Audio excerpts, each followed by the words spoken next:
In this video, we're going to show you how to put a much nicer interface on a model-driven application using things like Claude Code and Visual Studio Code. You've got an application like this application we're showing here. This is a basic project management application. And in this application, we have project and we have tasks. So these projects have a number of tasks. And as you can see, the flaw of a model-driven application, we have a list of projects and we have forms to enter those projects. It doesn't look like our new modern interfaces we're used to seeing. And to show you an example of this, check out what we did in Claude Code and Visual Studio Code, which we're going to show you in this video. First of all, we have an executive dashboard. We can see a list of all the projects that are off the rails, be able to drill down a number of metrics here. We also have a classic Kanban board where we can drag over items that are unassigned and make them assigned.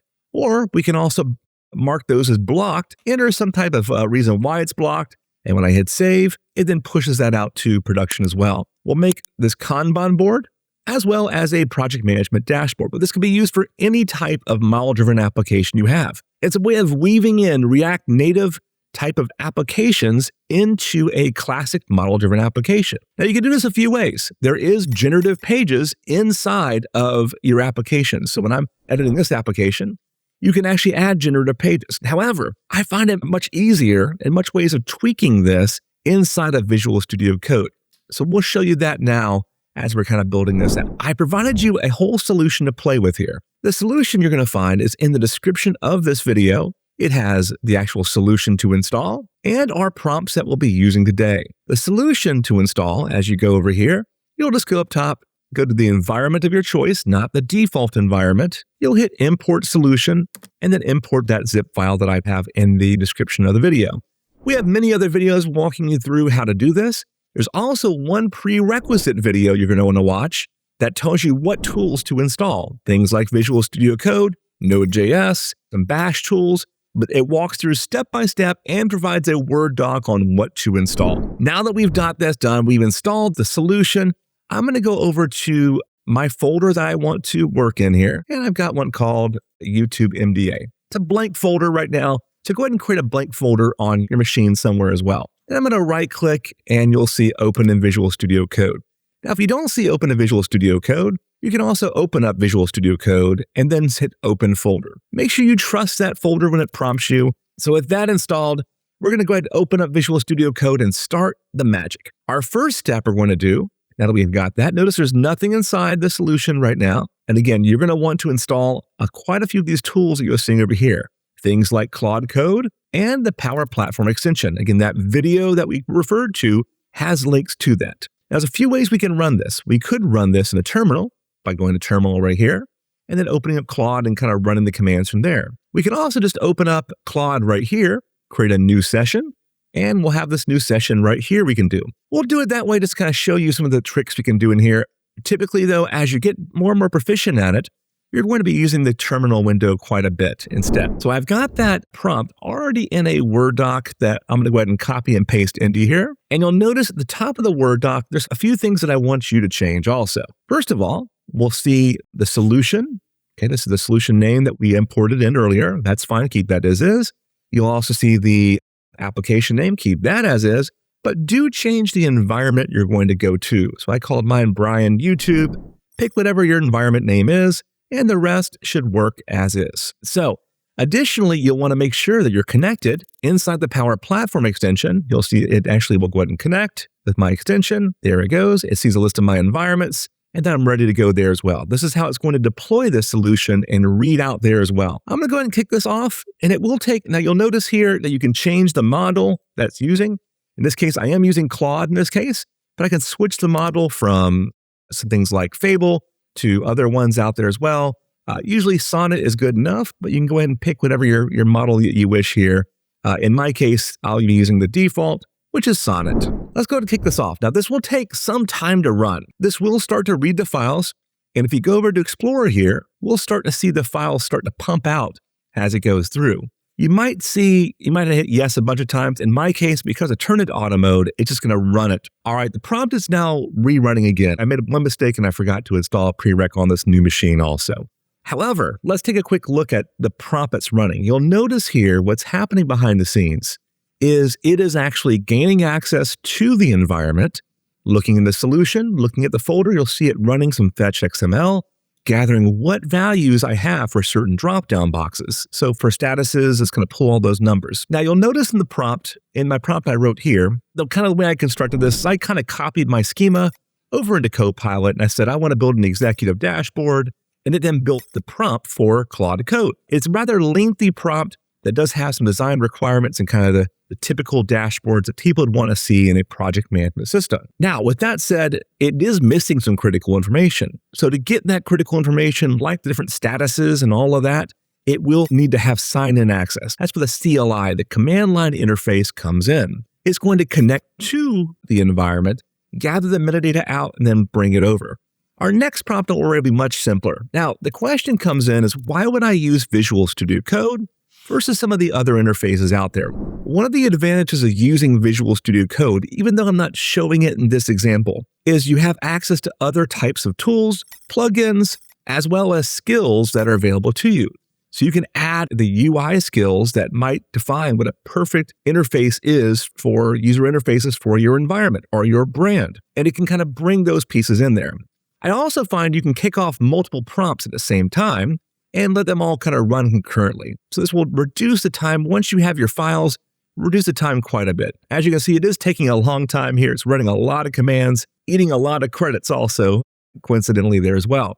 So I am on the Pro plan of Claude. However, you can also use other type of AI interfaces as well. I'm using Claude because I like the interface that it builds. All right, it's been a few minutes here, and you can see a few things it's doing here. It's having to go out and doing some research. Because I did this in a Claude prompt like this versus the terminal window, it's doing a lot of research, figuring out how to do things like generative pages. This is one of the advantages of using the terminal window instead, is because it won't have to go out there. You'll see it actually researching stuff and say, okay, I need to use this switch. If I was using a terminal window, I would have just used that switch. So pro-con, this is great for beginners, but as you get better and better, a lot of the stuff it's doing right now can be short-fused just by using the terminal window.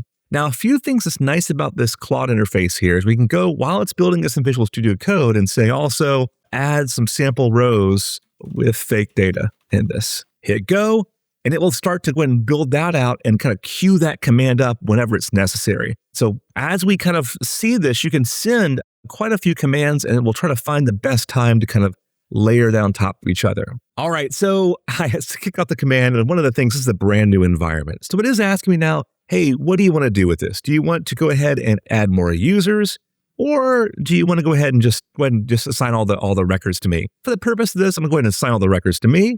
And I'm going to go ahead and deploy all that into Sitemap. So we'll go ahead and do all this work and watch what happens. Okay, it's been running for quite some time. Now, granted, a big chunk of that time was me adding the sample rows. I've had almost 8 to 10 minutes of it going back and forth, making sure that the first row verified before it added the other ones. Now we get a brief at the end. You can see I made some mistakes in my prompt. I didn't tell it had date-only fields, for example, and that a certain score was not a number, but instead was a choice field. So we could have done better with our prompting, but you get the idea. Now, while this is doing its thing and kind of sitting in the background, I'm going to run my second prompt, which is in that Word doc, and I'm going to move on and kind of show you what the product was. This prompt here is going to build our Kanban board, but also while it's doing it, one of the cool things it's going to do is I'm going to tell it to add a new field. So for example, in my prompt, I'm telling it that whenever I drag a field to blocked for a task, that I want to also flag the entire project as at risk at that point because that one task is blocked. So it's a big deal that it's blocked. It's going to go ahead and make that upflow change, but also it's going to add a new field to our solution as part of this. So not only can you add data, can you add apps, you can also add fields and modify other areas in there as well. So let me go ahead and kick this off. We'll go ahead and see the work that it's already done while we're doing this. So let's go back here to our solution. I'm in the right environment.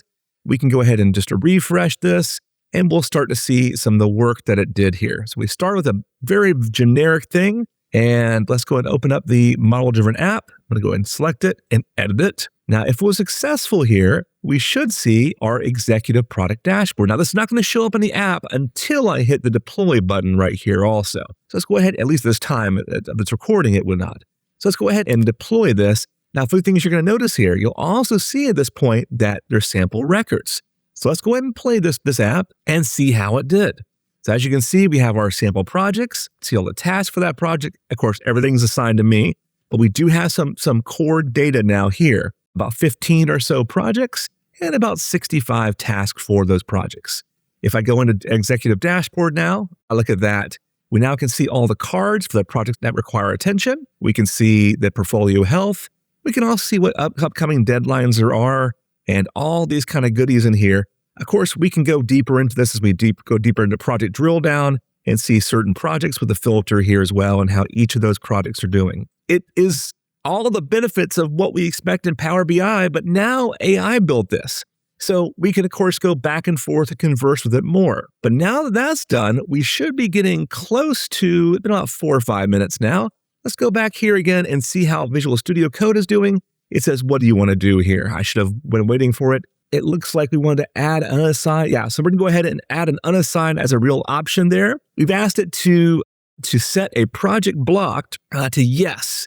And yes, you want to go ahead and auto clear to make all these no by default. Let's go ahead and select that. Was smart enough in this case to ask follow-up questions because I was a little ambiguous there. So, but in this case, it's going to add that column, add the app, and if we'd been doing this while we were demonstrating the other app, it might have already been done by now. Okay, so it's been running for a little time. Now, most of this time was it validating to make sure it had some data that were aligned appropriately for the sample. But let's go back to our application again. And as you can imagine, let me go back over here again to the actual one being built here. If I go and refresh this app designer here that we had before, we should now see the second application inside of here. There it is, our task board. Let me go ahead and publish this app. And then when we play it, we have a fully done Kanban board as well. Oh, there it goes. There's our task board here. And we can see all the tasks that are in here. We can, of course, narrow this down to a certain project. As we drag things over, it then writes back to the database. If we drag it to blocked, it'll ask why it was blocked. And when I give it some reason, mark it as blocked, it will then also write back to the project as well.